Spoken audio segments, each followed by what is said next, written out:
O nome moicano significa águas que nunca param. Eles moravam em cabanas mais resistentes, conhecidas como malocas, que eram cobertas por cascas de árvores e formavam grandes aldeias. Cada aldeia geralmente era composta por 200 nativos. De tempos em tempos, mudavam-se de local, conforme se esgotavam os recursos naturais da região. Sua língua era a algonquiana. As mulheres cultivavam milho, feijão, abóbora, girassóis e coletavam frutas e plantas nas florestas, enquanto os homens pescavam em canoas e caçavam, utilizando arco e flecha, lanças e armadilhas.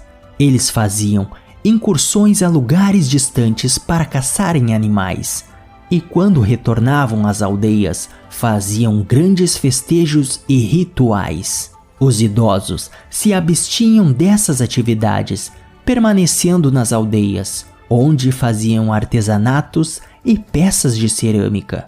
Os chefes tribais eram escolhidos por descendência hereditária, mas existia também um conselho tribal, que ajudava na administração das aldeias. Mas em tempos de guerra, a autoridade total permanecia com o chefe de guerra.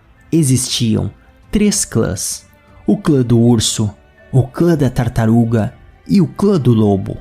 Também existiam os chamados heróis, grandes guerreiros que se destacaram por sua bravura em combate e por isso eram convocados a ajudar o chefe tribal.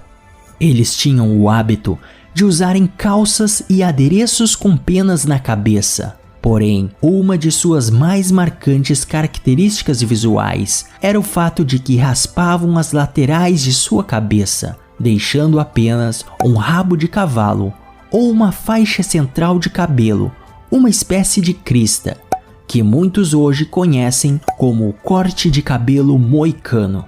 Em 1609, Henry Hudson, um explorador holandês, percorreu o rio que hoje leva o seu nome e fez o primeiro contato com este povo, que foi receptivo. Hudson retornou à Holanda com uma grande carga de peles valiosas, o que imediatamente atraiu mercadores holandeses para esta área. Os primeiros negociantes de peles holandeses chegaram ao rio Hudson no ano seguinte para negociarem com os moicanos. Porém, além de expô-los a epidemias europeias, o intenso comércio de peles acabou desestabilizando a região. Entre os anos de 1628 e 1675, os moicanos constantemente guerreavam com seus vizinhos Mohawk pelo controle do comércio de peles no rio Hudson. Isto levou ao enfraquecimento da tribo, que consequentemente facilitou a entrada de colonos ingleses e holandeses em suas terras, os forçando a saírem de perto do seu precioso rio, em direção ao território que hoje é conhecido como Connecticut e Massachusetts. Assim, os Mohawks conquistaram o monopólio no comércio de peles junto aos holandeses. Já no século XVIII, muitos acabaram se convertendo ao cristianismo, embora mantivessem algumas tradições próprias. Eles lutaram ao lado dos britânicos na Guerra dos 7 Anos. Em 1775, o chefe Mohawk Joseph Brant temia que os índios perdessem suas terras se os colonos conquistassem a independência dos Estados Unidos. Mas os moicanos, durante a Revolução Americana, permaneceram ao lado dos colonos. Porém, em 1778, eles foram praticamente dizimados, perdendo metade de suas tropas em uma emboscada britânica. Após a Revolução e a independência dos Estados Unidos, alguns cidadãos do recém-criado país forçaram muitos índios a se mudarem, deixando suas terras. Eles acabaram se mudando para Massachusetts, junto ao povo Oneida, onde chamaram seu assentamento de New Stockbridge. Em 1818, o grupo mudou-se para o oeste, para o que atualmente é o estado de Indiana, apenas para descobrir que esta terra prometida já havia sido vendida a colonos brancos. Nas décadas seguintes, a maioria dos índios de Stockbridge mudaram-se para o condado de Shawano, em Wisconsin, no centro-oeste dos Estados Unidos, onde receberam a promessa de terras do governo, de acordo com a política de remoção dos índios. Em Wisconsin, eles fizeram reservas com os Lenape, que também eram falantes de uma das línguas algonquianas. Juntos, os dois formaram a comunidade Stockbridge-Munsee e são reconhecidos federalmente.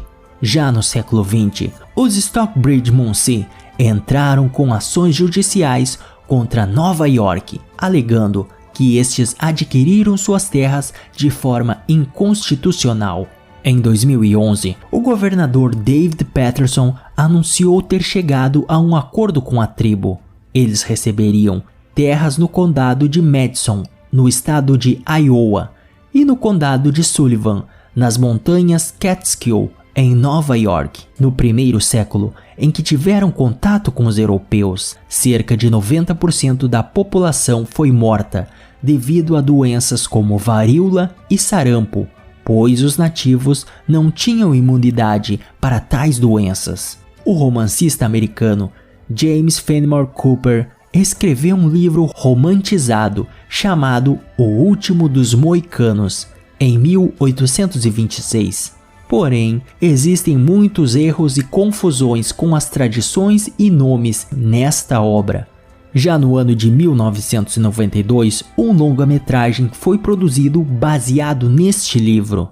Os moicanos lutaram contra a ambição e a sede do homem branco por terras, mas com o passar do tempo foram perdendo as batalhas.